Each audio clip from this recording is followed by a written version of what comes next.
Assalamualaikum warahmatullahi wabarakatuh. Ini mungkin kan Waalaikumsalam warahmatullahi gunanya komunikasi nih ya.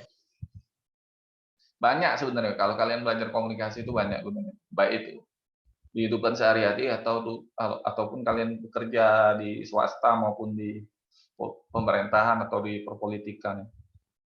Setiap yang kalian pelajari itu baik dari efeknya, efek dari komunikasi, udah kan? Ini kan kemarin materi sudah dikasih kan di learning kemarin nguji bukan tidak mau ngajar. Seminggu tuh nguji full. Nah, takutnya tanggal 16 sampai 17 itu nguji juga. Paling materi paling dikasih nanti. Nah, efek komunikasi itu apalah itu menurut kalian? Kalau kan kalian kalau ngomong kan harus ada efek dong. Harus ada dampaknya bagi para penerima pesan. Apalah? Kan sudah belajar kemarin. Itu apa tuh?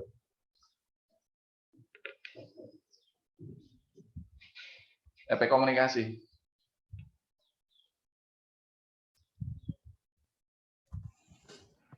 Efeknya Pak. Ini apa berkaitan dengan pikiran, nalar atau rasio Pak. Ya, seperti itulah ya. Berkaitan dengan ya. Nalar, rasio kan. Perubahan terjadi pada diri penerima pesan. Kalau kalian salah persepsi kan kalau ngomong. Contohnya kalian, misalnya si Depi ngomong keras-keras sama orang Sunda. Disangka orang Sunda kan ini kan marah-marah kan. Padahal ngomong orang Batak kan memang udah keras kan. Ya enggak? Benar kan? Persepsinya lain. Nah, atau juga kalian ketika kalian berbicara kata oh iya sama orang yang lebih tua, itu kalau orang yang lebih tua dengar itu ada persepsi kayak ngerendahin gitu tuh. Ngerendahin lawan bicara.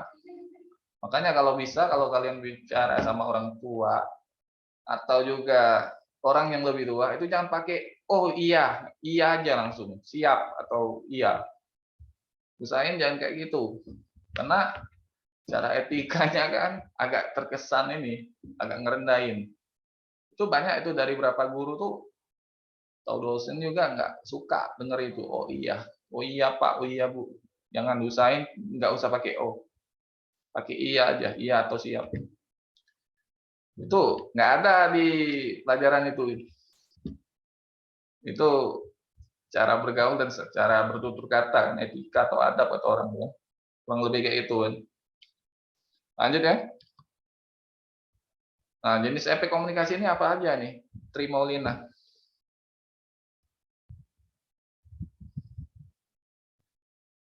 Ayo, Tri Maulina. Efeknya. Bentar Pak, belum download filenya Pak. Udah coba yang lain nih, si Depi. Habis lebaran kita offline kita. Nggak ada urusannya lagi, pokoknya offline.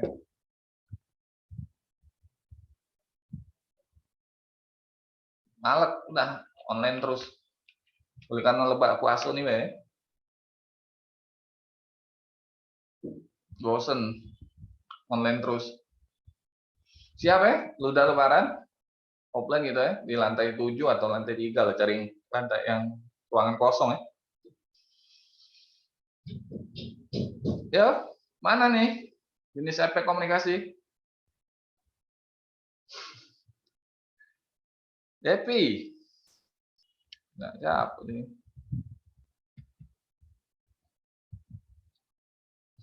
Dias Azharo ada Dias Azharo. Dias. Oh, Dias.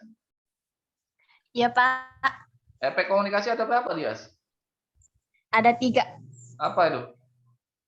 Ada kognitif, afektif, sama konatif.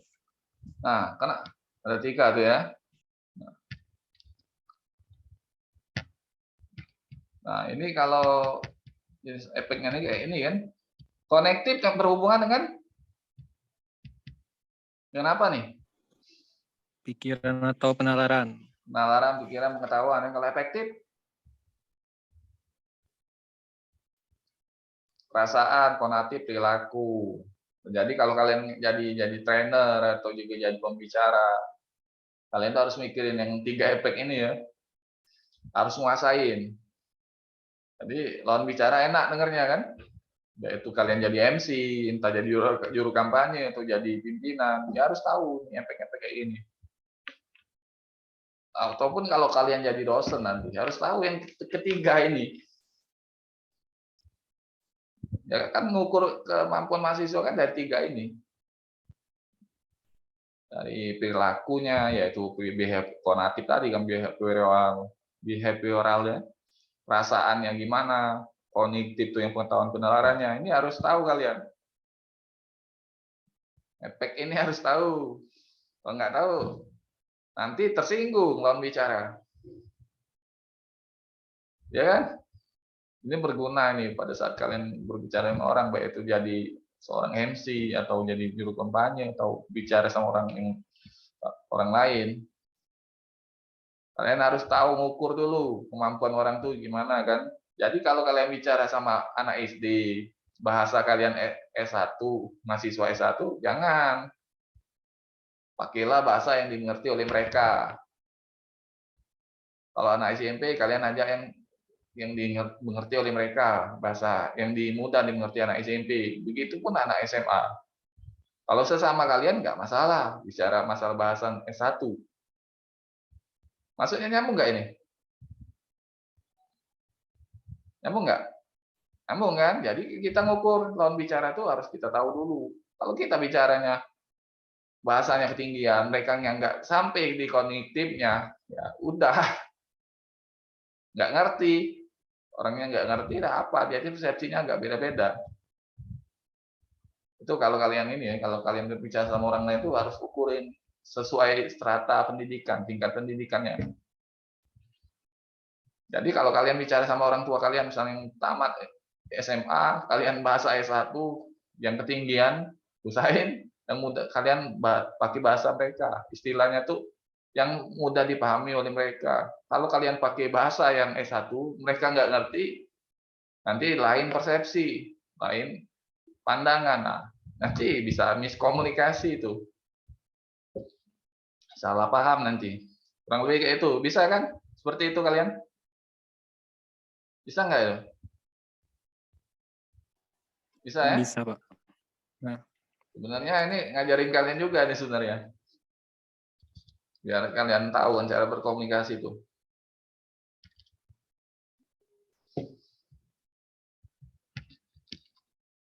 Lanjut ya, efek komunikasi politik. Apa itu efek komunikasi politik? Ini yang minggu kemarin yang kita rapel ya.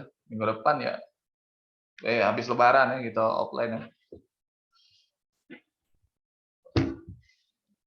Kalau tanggal 16 sampai 20 mungkin nguji saya. Pada saat nggak nguji, kalian ada waktu untuk diskusi atau kita bikin kayak apa ya? Diskusi itu mungkin bisa sih. Ayo, apa nih? Efek komunikasi. Ayo.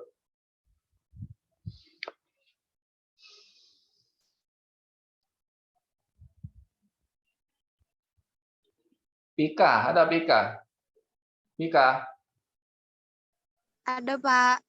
Apa ini Pika? Efek komunikasi politik? Efek komunikasi politik, bagaimana proses politik dari masyarakat demokratis, praktek, dan prosedur mereka dalam berpengaruh oleh penerapan signifikan komunikasi massa, Pak. Yang lain? Benar nggak? Tidak, itu yang dia bilang itu, si Pika. Benar nggak? Diam, ini puasa ini. Puasa ini. Puasa benar ini. Samping ngeblank ini. Sahur tidak kalian nih? Sahur? sahur, Pak. Sahur ya.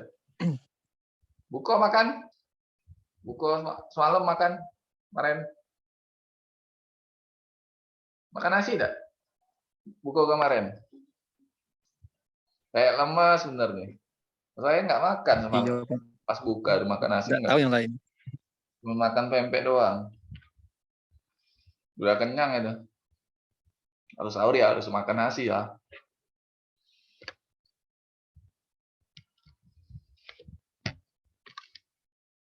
Nah, ini efeknya nih. Tingkat perilakunya kan. Bagaimana proses politik, demokratis, praktek-praktek prosedur mereka berpengaruh pesan-pesan ya, pesan-pesan signifikan, komunikasi massa yang mau dikatakan tadi itu benar. Tingkat dampak sistematis yang tersistem. Sistematis itu yang teratur ya. Menyangkut kenaikan komunikasi politis yang mengedepankan masyarakat kapitalis seperti di Inggris dan di Amerika. Ini menurut Brian McNair. Artinya efek ini banyak ya mempengaruhi ya, perilaku sama sikap. Dan itu proses politik. Masyarakat kita nih udah ada belum efeknya nih dari ketiga ini? Dampaknya nyangkut kayak ini kan berbicara, berkomunikasi politik. Banyak nggak ini? Masih belum? Atau banyak sudah? Dalam praktik demokratis ya. Apa dibungkam oleh pemerintah kita? Fluktuatif Pak, kadang iya, kadang tidak. Sebenarnya rejim ini aneh, rejim kita ini sebenarnya aneh. Apalagi yang menteri segala bidang itu. Kalau dia nggak mau diprotes, janganlah keluarkan big data yang melanggar konstitusi, undang-undang dasar. Kalau mau keluarkan itu harus referendum dulu. Atau juga jajak pendapat, polling, kayak pemilu itu kan. Kalau seperti itu ya terkesan dia itu haus kekuasaan. Apalagi Muhaimin Iskandar itu. Kayak Harmoko zaman dulu. Tahu kan Harmoko? Dia Pak yang Nah ngajak itu kayak gitu, Harmoko kayak gitu Harmoko. Nah, kurang lebih. Ya Bapak Pak Harto masih dikehendaki oleh rakyat Indonesia untuk memimpin negara ini. Itu omongan Harmoko sama Pak Harto dulu. Ya Pak Harto kan ya udah naik lagi. Sebenarnya Pak Harto tuh yang nggak bagusnya tuh proses demokrasinya kan, tapi dia gentleman pada saat rakyat susah, pada demo dari mahasiswa, daripada perang saudara, ya Pak Harto akhirnya turun. Kalau mahasiswa udah minta turun, harga barang nggak bisa diatasin, apa-apanya sulit, ya turun. Kalau rejim ini aneh, barang udah naik, solusi nggak ada, nggak bisa menekan ekonomi, nggak ada master plan untuk ke depan, ini aneh. Apalagi omongannya tuh ngomong A nanti berubah B, ngomong nggak impor jadi impor. Terkesannya kan secara komunikasi politik itu nggak bagus. Dampaknya ke masyarakat itu nggak bagus. Ini kayak lip service kata anak BEM UI ya, bilang kayak gitu kan. Nah ini efek komunikasi ini ya perilaku masyarakat, proses politik di Indonesia, proses politiknya yang praktik-praktik demokrasi ini kayak nggak ini ya, nggak bebas, murah-murah udah ini udah dicari siapa yang bikinnya, tingkat dampaknya yang naikkan komunikasinya tuh, aduh susah lah, tolak sendiri ya. Kalau kita sembarangan bicara bisa-bisa kena ciduk. Untung di dalam dunia pendidikan enak masih bisa kan kritik atau apa. Apapun itu kepada pemerintah. Minggu depan habis lebaran ya, tanggal 9 kita offline, selanjutnya kita offline terus. Kalau hujannya yang mendingan tertulis ya, nggak usah ini apa tuh, nggak usah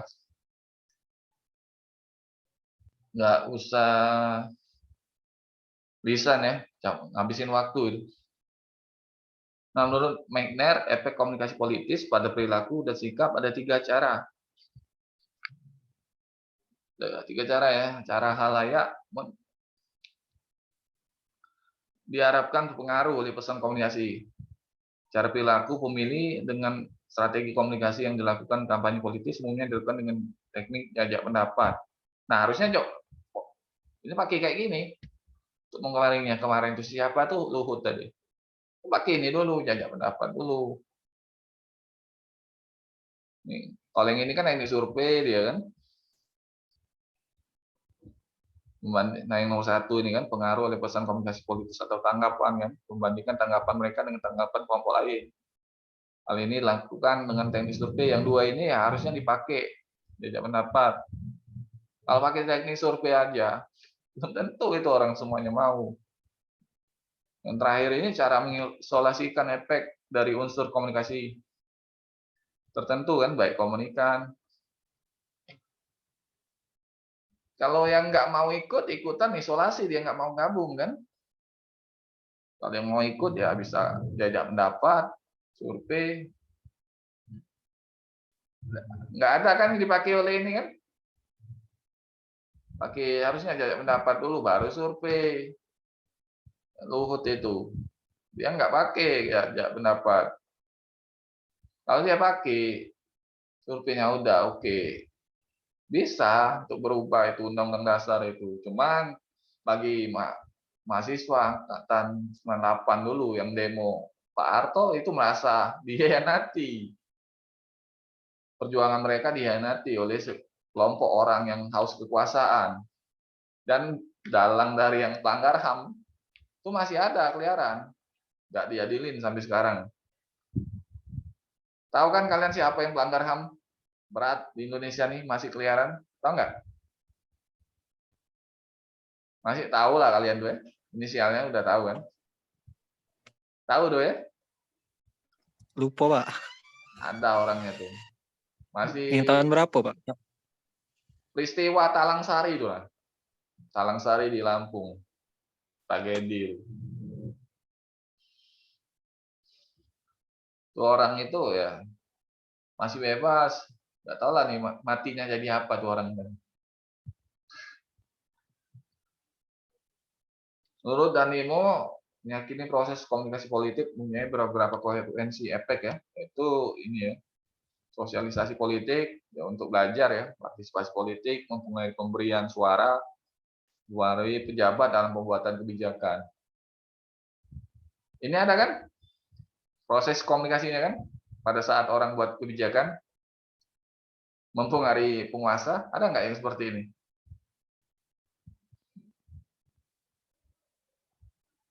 Ada kan? Ada Pak. Adalah, pada saat kalian juga nyalon dengan Pak BEM atau apa ini ada ini kebijakan. Pasti ada lah. Nggak mungkin ya tidak pakai kayak gini.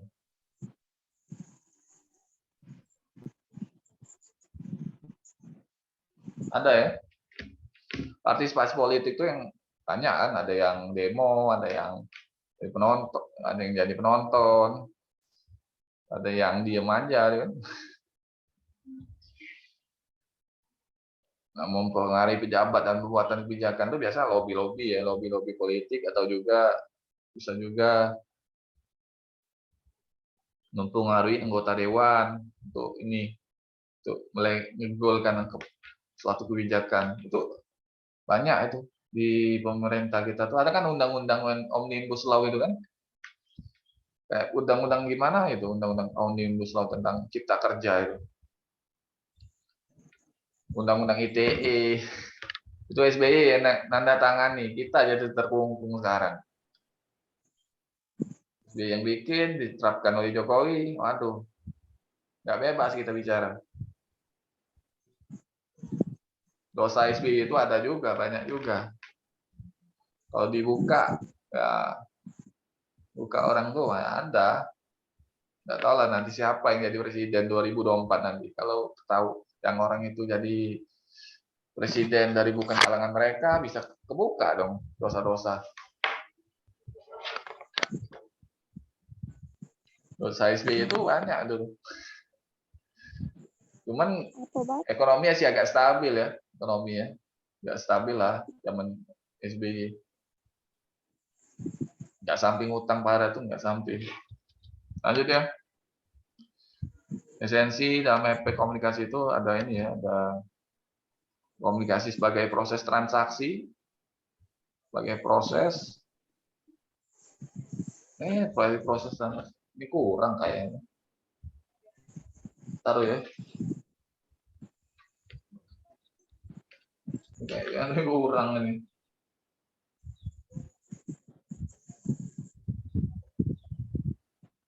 Sebagai prosesnya apa nih yang menurut? Sebagai proses suatu kegiatan ini. Ini proses transaksi, ini yang saling berkaitan, dan terakhirnya komunikator bertindak sebagai suatu kesatuan. Komunikator tuh yang berkaitan tuh ya setiap komponen tuh saling bergantung. Contohnya kalian misalnya mau nyalon kan, tidak mungkin lah kalian dalam komunikasi politik tuh di sendirian kan, pasti bergantung dengan komunikasi mahasiswa yang lain, tim kampanyenya kan, paling bertindak sebagai suatu kesatuan. Setiap orang tuh kan terlibat dalam komunikasi, beraksi dan bereaksi ya, bereaksi sebagai suatu kesatuan yang utuh. Mungkin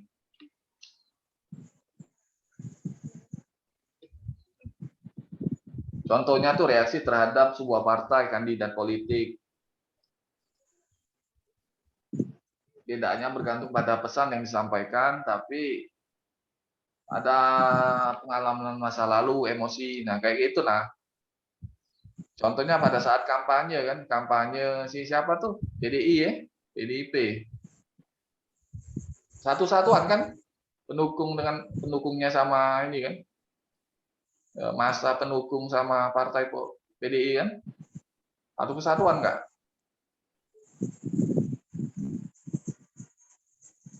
Maksudnya Pak? Hah? Maksudnya? Apa ini Mas? Kecil suaranya Mas. Maksudnya gimana? Satu kesatuan itu bagaimana maksudnya Pak? Apa? Komunikator Bagaimana bertindak maksudnya? sebagai suatu kesatuan. Nah, itu apa nih Mas? Ya tadi kan nanya sama Bapak. Maksudnya setiap orang yang terlibat dalam komunikasi beraksi dan bereaksi sebagai suatu kesatuan yang utuh. Mungkin akibat yang terpenting dari karakteristik ini adalah aksi dan reaksi dari dalam komunikasi ditentukan bukan hanya disampaikan pesan yang disampaikan, melainkan cara menafsirkan pesan yang disampaikan. Contohnya reaksi terhadap sebuah partai atau kandidat politik tidak hanya bergantung pada pesan yang disampaikan melalui media massa, tetapi juga semua yang ada pada pengalaman masa lalu, emosi, pengetahuan, harapan, dan ide mengenai politik, kesehatan, kepentingan, dan tujuan. Itu Iya, maksudnya Pak. tuh. Jadi, Yap. contohnya tuh salah satu ini, misalnya kalian tuh kan nyampaikan ini kan, nyampaikan kampanye, tidak nyampaikan pesannya kan, pesan itu kalian sampaikan melalui media massa. Tapi kalau kalian nggak ada ikatan emosi sama apa tuh, sama pendukung kalian, nggak ada pengetahuan yang dimiliki pendukung tentang cara kerja partai kalian, cara kerja kalian sebagai calon, kira-kira bisa nggak itu menyatu? Enggak, Pak. Enggak kan?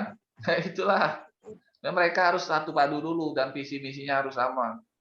Kalau visi misinya nggak sama, ikatan emosinya nggak ada, dan pengetahuannya berbeda, pengetahuannya tidak bisa ditangkap oleh komunikan atau penerima pesan, susah.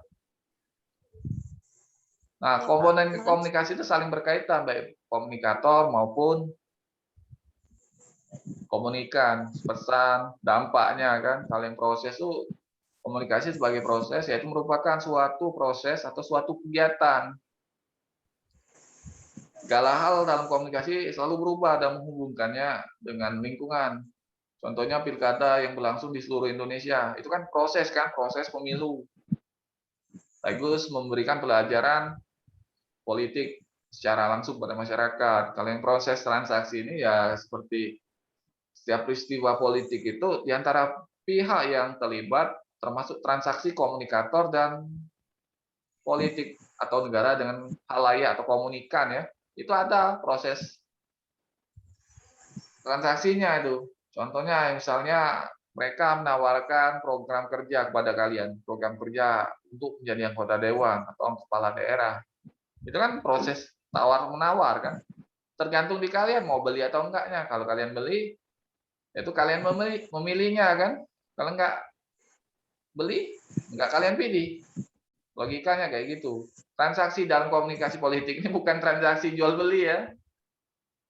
Nyambung enggak kalian? Nyambung, Ya, Pak. kita Nyambung. bedanya kalau politik kan yang tawar menawar kayak konsep ide atau gagasan kan, gagasan politik. Kalau di kita berdagang transaksi kan gimana kita menawarkan suatu produk kan, produk yang akan dijual Mas ya. Itu perlu kalian tahu juga teknik-tekniknya kan. Kalian harus melihat segmentasi pasarnya apa, barang yang mudah yang bisa diterima oleh masyarakat. Nah, terus harga kalian tuh mahal atau enggak. Biasanya teknik-teknik seperti itu harus kalian tahu juga pada saat kalian menawarkan produk kepada pelanggan. Gitu. Siapa tahu kalian ini bisa juga jualan nanti pengusaha pada saat menjelang lulus kuliah kan, nggak tahu kita nasib kalian gimana nanti. Siapa tahu orang tuanya modalin kalian kan.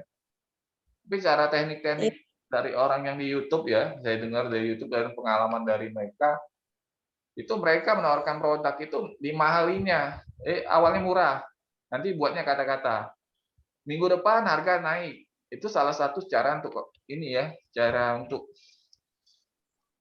apa tuh membuat orang tuh tertarik untuk membeli. Itu dapat sih ilmunya tuh, walaupun sedikit sih penting juga. Itu kalau kalian mau jualan nanti kan, saya belum kesempet ya, untuk jualan lagi. Pengennya sih jualan enak kan, usaha. Kalau teman saya udah banyak sih buka usaha. Kalau saya ya nanti mau usaha tuh nanti, bentar lagi lah. Kita lanjut ya. Slide materi yang selanjutnya ya. Mungkin nggak tahu lah cukup atau nggak waktunya kita nanti. Ini sampai sini paham nggak yang ini? Paham, Pak. Paham. Ya, sebisa mungkin saya yang kayak gini, yang kalian tadi yang konatif, konektif sama konatif itu harus mengerti kan. Jadi nggak ini biar ingat kan. Iya, Pak. Itu percuma kita kalau ngajarnya lama-lama, mau ujiannya pakai lisan atau apa tuh cuma kalau kalian nggak bisa, nggak ngerti kan.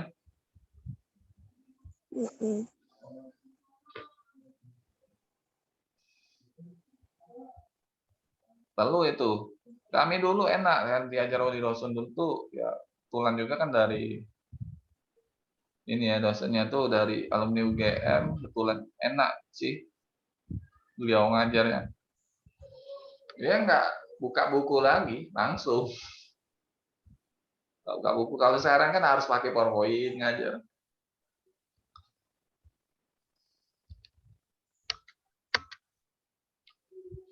Tentang publik tahu kan masyarakat ya?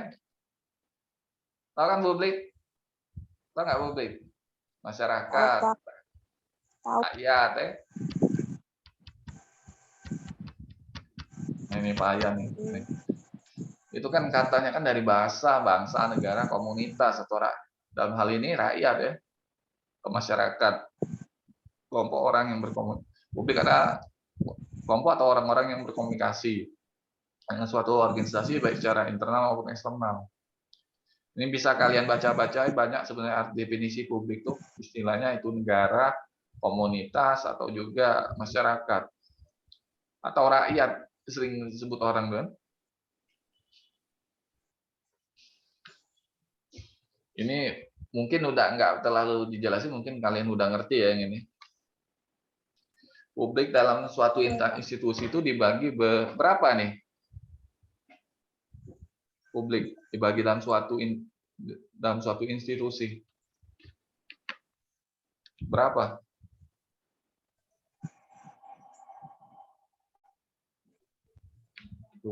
Kayaknya belum buka e-learning dia. Dan ini langsung aja kita durasi waktu ya, ada yang internal sama eksternal. Itu ada internal sama eksternal. Internal itu yang kayak mana nih? Internal. Ayo. Internal Mungkin di tokoh-tokoh politik, pejabat-pejabat yaitu pemerintah. Iya, Pak.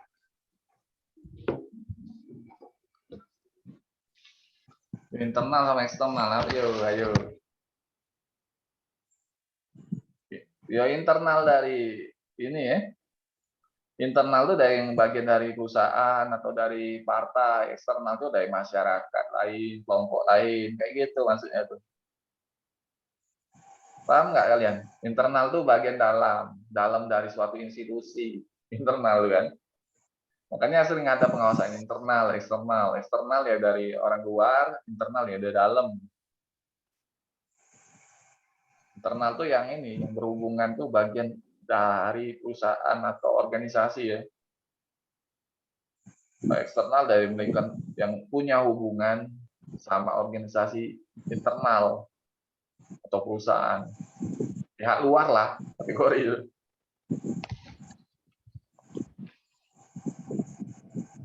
Kalau kerja tuh nanti, kalau kalian kerjakan ya, di suatu instansi pemerintah tuh ada namanya pengawasan internal. Internal tuh dari dalam, eksternal tuh dari luar. Jenis publik tuh dibagi ada ini ya, 3 yang sadar, tersembunyi sama aktif. Yang tersembunyi nih yang kayak mana nih? Tersembunyi.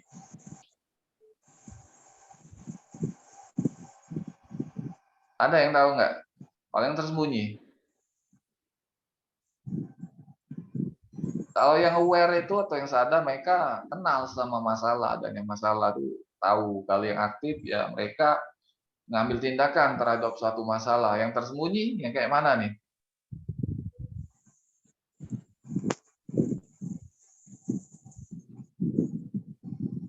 Mereka tahu tapi tidak sadar kalau mereka tuh ada masalah. Nah, kalian mau kategori yang mana nih? Aktif, sadar, atau tersembunyi kalau kalian ini? Kalian kategorinya. Masuk yang mana nih? Kalau ada masalah. Aktif sama sadar. Aktif. Aktif, Pak. Lah, Kirain yang tersembunyi nanti. Ada masalah tapi tidak tahu kan? Tidak nyadari. Ya, inilah kira yang perlu tahu kita tuh. Jadi publik yang ada yang nggak sadar, banyak rakyat kita ini atau publik atau halayak ramai ini yang nggak tahu kalau mereka tuh ada masalah, tapi kok masih senang-senang aja kayak di rejim ini. Tidak sadar kalau harga minyak mahal kan, minyak goreng mahal masih ya, minyak goreng mahal lah, minyak goreng masih masih ya mahal. Oleh nggak aktif dia protes demo itu kan salah satu bentuk partisipasinya kan. Kalau yang sadar tapi dia tahu masalah, sadar kalau ada masalah kan. Kalau yang aktif ini yang bagus sebenarnya. Opini publik, apa yang kalian tahu opini publik? Apa opini publik? opini publik menurut Cutlip itu opini publik mewakili lebih dari sekian pandangan yang dimiliki oleh setiap individu tertentu pada satu titik waktu. Opini publik menurut Mukarom adalah sekumpulan pandangan individu terhadap isu yang sama yang dengan arah opini, pengukuran intensitas, stabilitas, dukungan informasional, dan dukungan sosial. Nah, opini publik juga merupakan pendapat umum yang menunjukkan sikap sekelompok orang terhadap suatu permasalahan. Opini publik adalah ekspresi segenap anggota suatu kelompok yang berkepentingan terhadap suatu masalah. Mungkin nanti YouTube ya masuk ini. Yang kalian kayaknya pas ya. Udah lama juga nggak YouTube kelasnya. Opini publik itu mewakili ya lebih dari kumpulan pandangan yang dimiliki setiap individu dari satu titik tertentu, sekelompok pandangan terhadap isu yang sama yang berkaitan dengan arah opini. Opini publik merupakan pendapat umum yang menunjukkan sikap seseorang terhadap suatu permasalahan. Opini publik ekspresi segenap anggota suatu kelompok yang berkepentingan terhadap suatu masalah. Awal dari opini publik itu opini yang wacana, naik jadi opini publik. Kayak isu itu. Iya, kan isu itu. Nah, iya. hati-hati, kadang tuh orang tuh ada yang giring opini. Tuh harus hati-hati kalian. Jadi makanya kalian kuliah ada nggak ada mata kuliah logika kali itu, coba ada mata kuliah logika, cuma ada di filsafat ilmu ya, kan ada cara ini kan. Tapi yang lebih bagusnya itu logika. Kalau di bahasa Indonesia kan logikanya itu di silogisme itu, nalarannya. Kalau kalian bisa tahu arah omongan orang tuh bisa kalian filter, bener nggak omongan orang ini kan? Itu perlu itu. Fungsi opini publik nih ada ini ya, ada untuk memperkuat undang-undang atau peraturan karena tanpa dukungan pendapat umum, undang-undang dan peraturan dimaksudkan tidak akan berjalan. Pendukung moral dan masyarakat, pendukung eksistensi lembaga sosial dan lembaga politik. Ya 1, 2, 3, 4, 1, 2, 3 ini ya benar. Ini ngomongnya Bokardus, bukan kita kan. Pesan moral. Jadi itu sering yang buat opini publik atau apa tuh kadang tuh bisa lembaga media massa atau juga dari jabat atau orang-orang yang berkecimpung di dalam dunia politik. Ini fungsinya nih. Jadi kalau kalian udah bisa untuk bikin opini-opini itu ya bisa aja. Iya diserang uang aja. Ya hati-hati lah buat opini itu. Kalau saya sih opini publik itu DPR tuh kurangi. Opini wacana saya kalau dari ide saya sih dikurangi, nggak usah banyak-banyak anggota dewan itu, pakai sistem ini aja, sistem distrik, bukan sistem proporsional anggota dewan itu. Kalau pakai sistem proporsional, kebanyakan penduduk dari Pulau Jawa itu mewakili rakyatnya untuk duduk sana paling banyak. Kalau dia sistem proporsional distrik enggak. Contohnya kayak DPD kan sistem distrik kita dalam pemilu tuh. Kalau yang profesional itu pemilu legislatif. Enakan pakai sistem distrik di kota. Kalau profesional enggak berdasarkan misalnya 40.000 suara. Ya dapat 40.000 suara berarti dia dapat jatah 1 kursi. Ambang batasnya tuh. Kalau dia sistem distrik, siapa yang paling besar dia yang menang. Itu dijatahin, berikan kuota kayak senator atau DPD ya. Nah, itu DPD itu dikasih kuota. Enak kan dikasih kuota. Kalau dikasih proporsional itu minimal ambang batas 1 kursi 40.000 dan ditembus oleh orang anggota dewan itu banyak dalam provinsi Jawa, itu di khususnya Jawa Barat, Tengah dan Timur. Itu paling banyak mereka yang kirim wakil ke Senayan. Indonesia ini pakai sistem campuran, sistem pemilunya nih. Nyadar nggak kalian? Nyadar ya? Pak di HP. Nah, apa saja prinsip opini ini ada ini ya. Prinsipnya itu opini. Nah, kok error ya? Prinsipnya tuh ini ya. Nah, error ini PowerPoint-nya.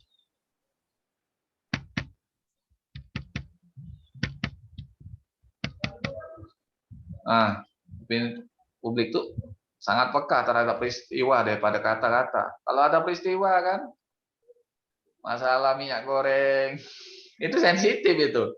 Kalau ada yang goreng opini itu digiring atau goreng, dinarasiin, bisa rame itu. Apalagi kalau orang medianya tuh pinter mainkan politik, bisa. Tapi media massa ini kayak orang demo, kayak hilang, kayak ngejin. Orang media nggak ada itu. Ada berita TV yang nggak dapat di daerah-daerah kayak berita 1 paling menyerin, yang kayak RCTI, SCTV, Indosiar.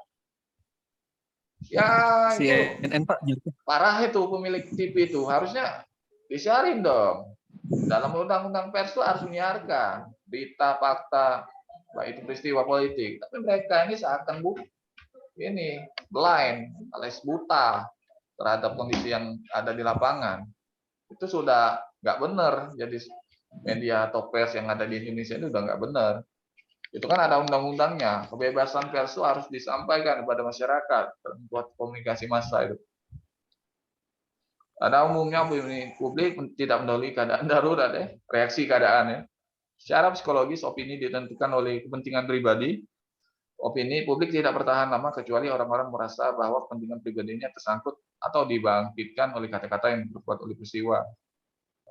Apabila kepentingan pribadi telah tersangkut, opini pendapat umum di negara demokrasi cenderung mendahului kebijakan yang berwenang. Sering kan? Opini-opini kan? Jadi dari awalnya kan minyak goreng masih opini dari Masinton Pasaribu kan? Bilang Luhut tuh ini gini gini gini. Ya diserang kan sampai sekarang kan? Itu ada tujuan juga dia itu mengeluarkan statement kayak gitu. Pernyataan seperti itu. Itu akhirnya dongkrak suara PDI naik lagi. Demokrat ya bereaksi kan langsung kan. Ini prinsip opini publik. Kalau sudah selesai, ngapain lama-lama bikin opini kan? Lanjut ya. Ini bisa kalian baca nanti. Banyak sih sebenarnya unsur-unsur opini itu ada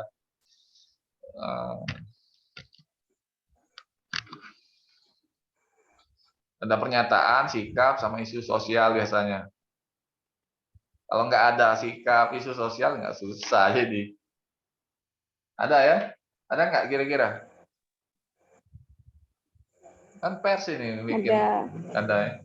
Menyiarkan itu kan. Sebenarnya banyak sih buku-buku yang bisa kalian baca kan. Kalau pernyataan, kalau nggak ada pernyataan nggak bisa juga jadi. Kalau nggak ada sikap, isu sosial, isu impor, ekspor, migor, kelangkaan, itu isu juga deh.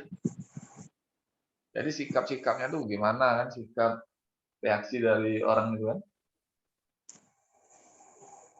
Harus ada unsurnya tuh. Menurut Nimo bentukan opini publik itu apa saja hari itu? Bentukannya Rido. Apa, Pak? Membentukan opini publik itu apa saja? Yang sudah durasi ya kita kejar ya. Mau habis juga. Pertikaian potensi menjadi isu ya. Pemimpinan politik, interpretasi atau penafsiran personal. Interpretasi itu penafsiran atau penerjemahan yang atau penafsiran seseorang kan. Dan pertimbangan sosial, kesediaan mengungkapkan opini pribadi di depan umum. Ini kan banyak kan orang kadang mengeluarkan opini kan, opini dia jadi opini publik kan, ada kan mewakili. Itu harus ada. Yolah ada lah. Pimpinan politiknya kan.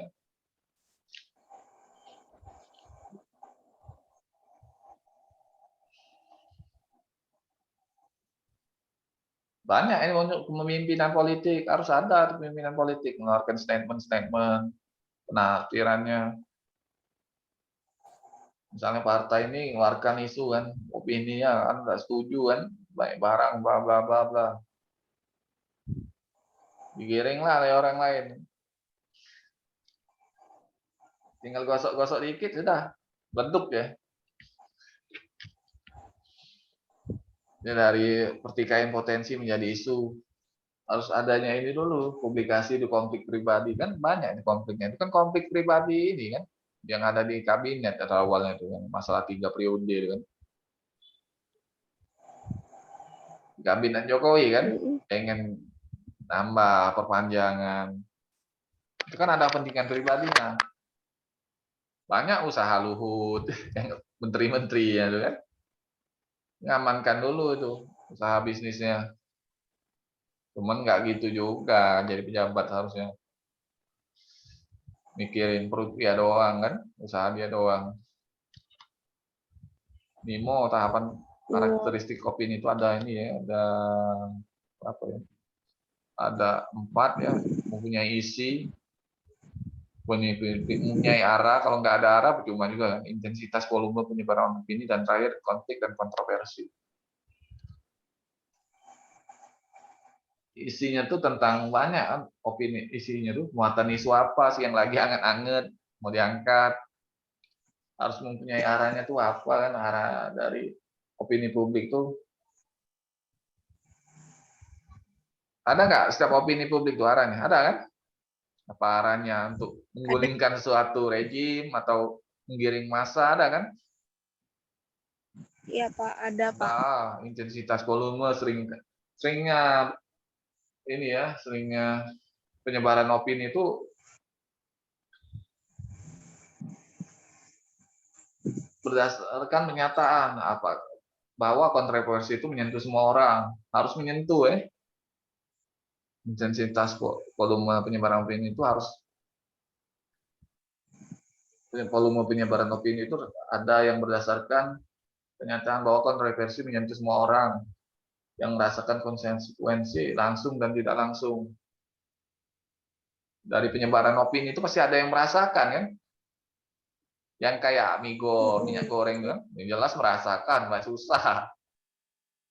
Masaknya susah ya di rumah ya. Berapa minyak goreng Asli. sekarang?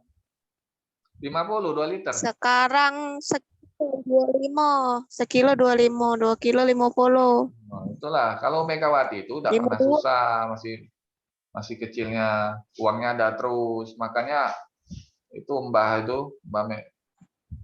ibu, ibu itu yang bisa mengeluarkan statement itu karena uangnya ada. Kalau dia nggak ada uang ya susah juga dia. Nggak mikirin rakyat. Nggak cocok partai dia itu jadi partai PDI Perjuangan. Harusnya dihapus partai perjuangannya. Demokrasinya juga hapus. Nggak cocok, demokrasi itu harusnya bergilir kan. Harus adanya pergantian kepemimpinan. Itu nggak sesuai itu. Nama partainya aja nggak sesuai. Partai Demokrasi, tapi orangnya itu aja kan. Mimpinnya kan nenek itu. Ya, Megawati doang kan. Harusnya berganti. Iya. Kalau nggak berganti itu nggak demokrasi. Di partai dia aja nggak demokrasi, apalagi mau ini kan, mau terima kritikan atau apa.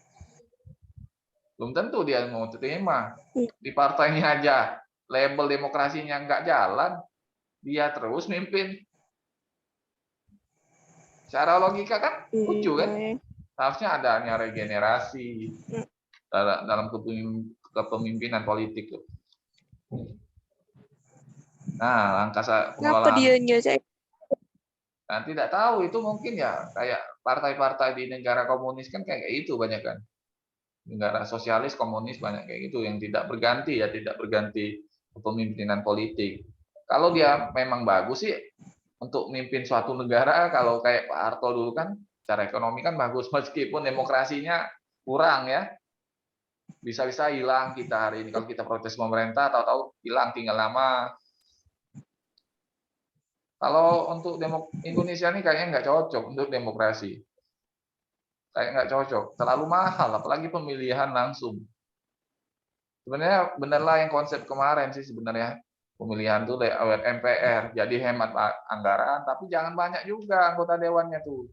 Kalau bisa sih 5 orang aja per provinsi. Jadi hemat anggaran, biaya pendidikan bisa murah, kesehatan bisa ini. Banyakin aja perusahaan atau PT-PT, pelabuhan-pelabuhan itu lebih bermanfaat tuh masyarakat tuh. Memutar perekonomiannya, mendapatkan penghasilan. Oh, kayak ini ya susah zaman Jokowi ini. Itu apa sih banyak tol? Tol juga bayar kan? Bayar kan tol kan? Iya, Pak. Tidak gratis itu. Kalau dia bikin pelabuhan, diciptakan lapangan pekerjaan, BUMN, badan usaha milik negara itu sehat, tambang-tambang dikelola oleh BUMN, BUMD kan, badan usaha milik daerah atau negara, bukan bantu masak nasi. Itu susah itu kalau bantu masak nasi itu artinya pemerintah kita nih tidak mampu mengelola perekonomian. Lanjut ya, langkah pengelolaan opini publik itu menentukan tujuan gerakannya harus punya data ya. Kalau kalian nggak punya data dan fakta susah juga penggalian masalah. Ini harus misalnya kalian bikin opini harus tahu tujuan gerakan kalian itu apa kan, pegang data dan fakta dan penggalian masalah.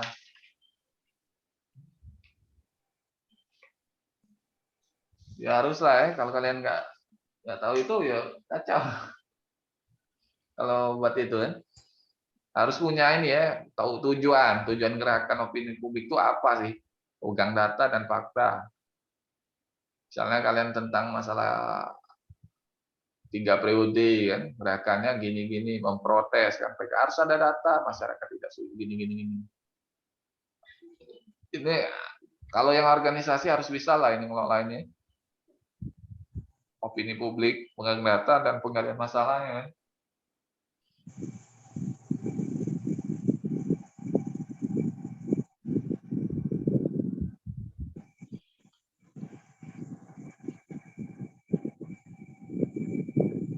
Harus tahu ya. Harus ini kalian pegang ya kalau ngelola opini publik. Gali Ya, dulu Pak. masalahnya, gerakannya, data fakta dan penggalian masalahnya. Baru kalian angkat jadi suatu isu. Isu yang dilempar jadi ini ya, jadi opini publik. Proses terbentuknya Iya, opini Pak. itu ya ada ini ya, prosesnya ada kajian informasi, dikaji sesuai background atau latar belakang ya, opini dan opini publik. Ini kan awalnya kan dari opini atau wacana ya opininya kan. Wacana atau juga kita sebut apa nih? Opini pribadi ya. Itu harus tahu kita opininya itu kan dari opini yang dibentuk oleh individu baru jadi opini publik. Yang informasi dikaji sesuai latar belakangnya atau masalah. Background itu latar belakang atau masalah ya, bukan background yang layar ini, bukan background foto, bukan latar belakang atau yang kejadian dengan sesuai latar belakang atau permasalahannya itu apa. Paham nggak kalian nih? Paham ya? Dan terakhir Paham, Pak. ini cara ngukurnya nih karena durasi dipaksa dicepat. Harus ada polling. Kita ngukurnya harus ada polling. Makanya di TV-TV kan ada polling, ada skala attitude-nya, interview sama tulisan. Makanya setiap ada opini publik, ada pengamat buat tulisan, ada yang diwawancarai, ada yang skala attitude itu yang orang nih dari suatu masalah nih setuju atau enggak kan? Ada yang ditanyakan. Kalau yang dia polling, diajak pendapat. Kurang lebih kayak gitu. Ini bisa kalian download ya materi ini di e-learning 10 ya, pertemuan 10.